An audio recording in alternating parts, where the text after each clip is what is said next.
नमस्कार मेरे विद्यार्थी मित्रों। शहर स्वीकारा है ये मुक्तिबोध द्वारा रचित कविता बहुत सरल शब्दों में हमने समझी है। इसका वीडियो अगर आपने नहीं देखा है तो डिस्क्रिप्शन बॉक्स में लिंक दिया हुआ है, वहाँ जाकर देख सकते हैं। साथ ही इसकी पीडीएफ भी मौजूद है।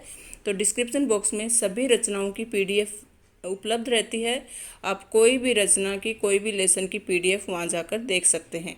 और सभी लेसन की पीडीएफ के साथ, एक्सप्लेनेशन के साथ साथ उनके महत्वपूर्ण प्रश्न उत्तरों की भी पीडीएफ मौजूद है। इसके लिए विद्यार्थियों, आपके हित के लिए जितना हो सकता है वो सब किया जा रहा है। और चलिए, आज हम शहर स्वीकारा है इस कविता के महत्वपूर्ण प्रश्न उत्तरों पर चर्चा करने जा रहे हैं, जो कि पिछले एग्जाम्स में आए हुए हैं और अभी आगे एग्जाम्स में आ सकते हैं। उन सभी महत्वपूर्ण प्रश्नों की हम चर्चा करेंगे। बने रहिएगा, अंत तक वीडियो को देखिएगा। जो भी इम्पोर्टेंट है मैं बताने की कोशिश करूँगी। और अगर वीडियो अच्छा लगता है तो लाइक ज़रूर कर दीजिएगा, साथ साथ शेयर भी कर देना, और पसंद आता है तो सब्सक्राइब भी कर लेना। चलिए शुरू करते हैं। पहला प्रश्न है, शहर स्वीकारा है कविता में कवि क्या कहना चाहता है? उत्तर है, कवि ने इस कविता में अपने जीवन के समस्त खट्टे मीठे अनुभवों, कोमल तीखी अनुभूतियों और सुख दुख की स्थितियों को इसलिए स्वीकारा है क्योंकि वह अपने किसी भी क्षण को अपने प्रिय से न केवल जुड़ा हुआ अनुभव करता है, अपितु हर स्थिति को उसी की देन मानता है। समझे बच्चों कि कवि इस कविता में क्या कहना चाहता है कि सारे खट्टे मीठे अनुभव जो भी हैं उनको स्वीकार कर लेना चाहिए, क्योंकि कवि इसलिए स्वीकार करता है कि वह अपने प्रिय से जुड़ा हुआ है और उसको लगता है कि ये सभी जो खट्टे मीठे अनुभव जो प्राप्त हो रहे हैं, जो भी मुश्किलें, कठिनाइयाँ या सुख दुख जो भी उनको मिल रहे हैं, वो उनके प्रिय से जुड़े हुए हैं। इसके लिए उनको सहर्ष इनको स्वीकार कर लेना चाहिए, ये प्रिय की ही देन है। चलिए आगे बढ़ते हैं। कवि अपनी प्रेमिका से अलग क्यों होना चाहता है? उत्तर है, कवि को अपने भविष्य की चिंता है। उसे आभास होता है कि आगे क्या होगा। उसे ये विश्वास नहीं है कि उसे अपनी प्रेमिका जीवन साथी के रूप में भी मिल पाएगी या नहीं। वह उसकी आत्मीयता, सांत्वना को सहन नहीं कर पा रहा, अतः वह उससे दूर होना चाहता है। कि कवि को लगता है कि मुझसे इतना प्रेम है, अगर कल को मैं दूर रहूं तो मैं कैसे रह पाऊंगा। इसके लिए कवि पहले से ही अलग रहना चाहता है। प्रश्न नंबर 3, कवि के जीवन में ऐसा क्या क्या है जिसे उसने स्वीकारा है? तो उत्तर है, कवि ने अपने सुख दुख की अनुभूतियों, गर्वीली गरीबी, जीवन के खट्टे मीठे अनुभव, प्रेमिका का प्रेम, व्यक्ति दृढ़ता, प्रौढ़ विचार व नूतन भावनाओं के वैभव को सहर्ष स्वीकार किया है। वह हर क्षण को अपनी प्रिया से जुड़ा हुआ अनुभव करता है। प्रश्न नंबर 4, मुक्तिबोध की कविता के आधार पर स्पष्ट कीजिए कि कवि ने किसे शहर स्वीकारा था और आगे चलकर वह उसी को क्यों भुला देना चाहता है। तो ये उत्तर हम पहले भी डिस्कस कर चुके हैं। इसका उत्तर इस प्रकार लिखेंगे, इस कविता में कवि वह सब कुछ स्वीकार करना चाहता है जो उसके जीवन में घटित होता है, क्योंकि जब तक जीवन है हर प्रकार की सुखद और दुखद परिस्थितियां मनुष्य को घेर कर खड़ी हो सकती हैं। मनुष्य को प्रिय व समय द्वारा प्रदत्त सभी परिस्थितियों को स्वीकार कर लेना चाहिए। बाद में कवि अपनी प्रिया को छोड़ना चाहता है क्योंकि वह अकेले जीने की आदत डालना चाहता है। प्रिया की ममता ने उसे कमज़ोर बना दिया, वह अपने व्यक्तित्व में दृढ़ता लाना चाहता है। नेक्स्ट प्रश्न है, शहर स्वीकारा है कविता में कवि का संबोधक कौन है? आप ऐसा क्यों मानते हैं? प्रश्न नंबर, ये जो प्रश्न है सीबीएसई ने 2014 में पूछा है, तो इसका उत्तर है, शहर स्वीकारा कविता में कवि का संबोधक उसका अज्ञात प्रिया है। वह कवि के जीवन से गहरे रूप से जुड़ा हुआ है, वह हर क्षण उसके साथ जुड़ा हुआ है। इसके कारण उसके व्यक्तित्व में कमजोरी आ गई है। अब वह प्रिया के अतिशय प्रेम से दूर निकलना चाहता है। तो कौन है जिससे कवि का संबंध है? उसका प्रिय है, जो कि अज्ञात है, जो कि कवि ने स्पष्ट नहीं किया है कि उनके जीवन में ऐसा कौन है। एक अज्ञात प्रिय है और उससे वह उसके अतिशय प्रेम के कारण वह कमज़ोर पड़ गया है और अब थोड़ा सा अलग रहना चाहता है। प्रश्न नंबर 6, निम्नलिखित काव्यांशों का सौंदर्य बोध बताइए। कौन से काव्यांश है? पहला है गर्बीली गरीबी ये गंभीर अनुभव, सब ये विचार वैभव, सब दृढ़ता ये भीतर की सरिता ये अभिनव, सब मौलिक है इसलिए कि पल पल में जो कुछ भी जागृत है अपलक है संवेदन तुम्हारा। तो ये पंक्तियां हैं, इनका सौंदर्य बोध बताना है। तो इनका सौंदर्य बोध है, कवि ने इस अंश में ये माना है कि उसके जीवन के सारे अनुभव उसकी प्रेमिका की देन है। गर्बीली गरीबी में विशेषण का प्रयोग है, मौलिक पल पल में पुनरुक्ति प्रकाश अलंकार है और भीतर की सरिता में लाक्षणिकता है। अनुप्रास अलंकार की छटा है, खड़ी बोली है, मिश्रित शब्दावली है, मुक्त छंद है।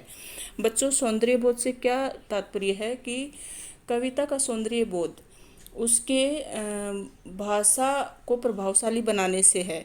तो खड़ी बोली है, साथ साथ अलंकार भी है, फिर इसमें साथ साथ भावों की प्रधानता भी है और पुनरुक्ति प्रकाश अलंकार है, अनुप्रास अलंकार है, मुक्त छंद है, विशेषण का प्रयोग किया गया है। इससे कविता मतलब सौंदर्य बोध बनती है और यही कवि पूछना चाहता है कि इन पंक्तियों में सौंदर्य बोध स्पष्ट कीजिए। तो यही यहाँ पर बताया है कि जो गर्बीली गरीबी है उसमें विशेषण का प्रयोग हुआ है, मौलिक शब्द और पल पल में पुनरुक्ति प्रकाश अलंकार है और भीतर की सरिता में लक्षण दिखाई देता है, मतलब लाक्षणिकता है। तो इस तरह से सौंदर्य बोध जान पड़ता है। फिर दूसरी पंक्ति है, सचमुच मुझे दंड दो कि हो जाऊं पाताली अंधेरे की गुहाओं में, विवरों में, धुएं के बादलों में, बिल्कुल मैं लापता कि वहाँ भी तो तुम्हारा ही सहारा है। तो इस तरह इसका काव्य सौंदर्य क्या होगा? तो ख वाला जो है काव्य सौंदर्य होगा। इस अंश में कवि बताता है कि उसने जो कुछ पाया है वह प्रेमिका के कारण ही उसे मिला है। लापता की सहारा में विरोधाभास अलंकार है, कारण के कार्यों में अनुप्रास अलंकार है और पाताली अंधेरे का गुफा विवर आदि से अपराध बोध व्यक्त होता है। खड़ी बोली है, तत्सम शब्दों का अधिक प्रयोग हुआ है, मतलब संस्कृत शब्दों का ज़्यादा प्रयोग हुआ है। प्रश्न नंबर 7, सहर स्वीकारा में कवि ने जिस चांदनी को स्वयं स्वीकारा था उसे मुक्ति पाने के लिए वह अंग अंग में अमावस की चाह क्यों कर रहा है? और दूसरा प्रश्न इस तरह से भी पूछ सकते हैं, सहर स्वीकारा है कविता में कवि प्रकाश के स्थान पर अंधकार की कामना क्यों करता है? बहुत ही अच्छा प्रश्न है, फिर से आ सकता है एग्जाम में, ध्यान दीजिएगा बच्चों। इसका उत्तर है, कवि ने जिस चांदनी को स्वयं स्वीकार किया था अब उससे मुक्ति पाना चाहता है। इसका कारण ये है कि कवि अपनी अति से भावुकता और संवेदनशीलता से तंग आ चुका है। वह अपनी इस अति कोमलता से छुटकारा पाने के लिए एक और अंधकारमयी विस्मृति में खो जाने का दंड पाना चाहता है। कवि का हृदय अपराध बोध से ग्रसित हो जाता है। वह प्रिय को विस्मृत करने की भूल का दंड भी प्रिय से ही चाहता है, मतलब अपनी प्रिय को भूलना चाहता है, चाहे उसके लिए उसे प्रिय दंड दे तो वो दंड भी पाना चाहता है। प्रश्न नंबर 8, बहलाती सहलाती आत्मीयता बर्दाश्त नहीं होती और कविता की शीर्षक सहर स्वीकारा में आप कैसे अंतर्विरोध पाते हैं, चर्चा कीजिए। उत्तर है, इन दोनों में अंतर विरोध है। कविता में प्रारंभ में कवि जीवन के हर सुख दुख को सहर स्वीकार करता है क्योंकि ये सब उसकी प्रियतमा को प्यारा है। हर घटना हर परिणाम को प्रिय की देन मानता है। दूसरी तरफ वह प्रिय की आत्मीयता को बर्दाश्त नहीं कर पा रहा। एक की स्वीकृति दूसरे की अस्वीकृति, दोनों में अंतर विरोध है। कवि का आशय यह है कि अभी तक तो उसने सब कुछ स्वीकार कर लिया परंतु अब उसकी सहन शक्ति समाप्त हो रही है। प्रश्न नंबर 9, इस कविता में और टिप्पणी योग्य पद प्रयोग हैं, ऐसे किसी एक प्रयोग का अपनी ओर से उल्लेख कर उस पर टिप्पणी कीजिए। तो उत्तर है, भर भर फिर आता है। इससे कवि का आशय है कि जिस प्रकार पानी का रहट बाल्टियों को खाली करके फिर भर देता है, ठीक वही स्थिति मेरी है। मैं भी इस वर्ग पर जितना प्यार उड़ेलता हूँ ये और अधिक बढ़ता जाता है। मेरा और इस वर्ग का आपसी रिश्ता बहुत गहरा है। मैंने इस वर्ग के लोगों से आत्मीय संबंध बना रखे हैं, इसी कारण मैं स्वयं को इस वर्ग का एक अभिन्न अंग मानता हूँ। प्रश्न नंबर 10 जो बहुत महत्वपूर्ण है, टिप्पणी कीजिए। गर्बीली गरीबी भीतर की सरिता, बहलाती सहलाती आत्मीयता ममता के बादल। उत्तर लिखेंगे, मतलब एक एक शब्द का आपको अर्थ बताना है। विस्तृत रूप से। तो गर्वीली गरीबी, कवि ने गरीब होते हुए भी स्वाभिमान का परिचय दिया है। उसे अपनी गरीबी से हीनता या ग्लानि की अनुभूति नहीं होती। वह स्वयं पर गर्व करता है, भले ही वह गरीब हो। इसलिए तो कहा है गर्वीली गरीबी। गर्वीली मतलब गर्व से भरी हुई। भीतर की सरिता, भीतर की सरिता मतलब सरिता क्या होती है? नदी। तो भीतर की सरिता का मतलब आंसू जो आते हैं, भीतर का दर्द जो होता है, पानी जो निकलता है आंखों से। इसका अर्थ है अंतःकरण में बहने वाली भावनाएं। कवि के मन में असंख्य कोमल भावनाएं हैं, उन भावनाओं को ही उसने भीतर की सरिता कहा है। नदी में पानी के बहाव की तरह कवि की भावनाएं भी बहती रहती हैं। बहुत अच्छा प्रश्न है। आगे है बहलाती सहलाती आत्मीयता। तो इसका अर्थ क्या है? किसी व्यक्ति से बहुत अपनापन होता है तो मनुष्य को अद्भुत सुख व शांति मिलती है। कवि को प्रियतमा का अपनापन, प्रेमपूर्ण व्यवहार हर समय बहलाता रहता है। उसका व्यवहार अत्यंत प्रेमपूर्ण है तथा वह कवि के कष्टों को कम करता रहता है। फिर लास्ट जो शब्द पूछा है वह है ममता के बादल।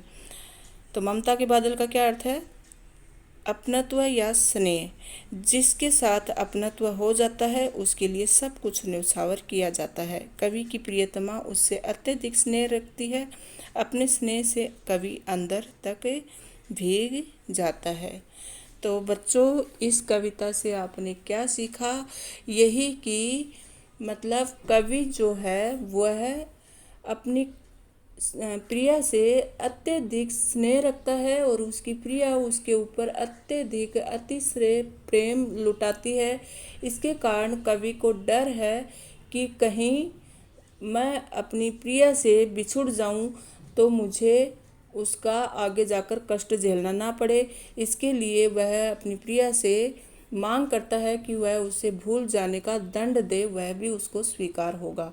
और कवि अपने सारे खट्टे मीठे अनुभवों को प्रिया की ही देन मानता है। इसके लिए सभी को मतलब वो सहर्ष स्वीकार करता है, सभी को खुशी खुशी स्वीकार करता है, चाहे उसके जीवन में कितना भी प्रकार का कष्ट आए, चाहे सुख आए, चाहे दुख आए, चाहे खट्टे मीठे अनुभव कितने भी हों, उन सभी पर प्रिया का प्रभाव है। इसके लिए उनको सभी को वह खुशी खुशी स्वीकार करना चाहता है। इसके सभी प्रश्नों के उत्तर हमने बहुत अच्छे से समझे हैं और आप डिस्क्रिप्शन बॉक्स में इसकी PDF दी हुई है, वहाँ से आप कभी भी अपनी नोटबुक में नोट कर सकते हैं, कभी भी उस PDF को खोलकर पढ़ सकते हैं।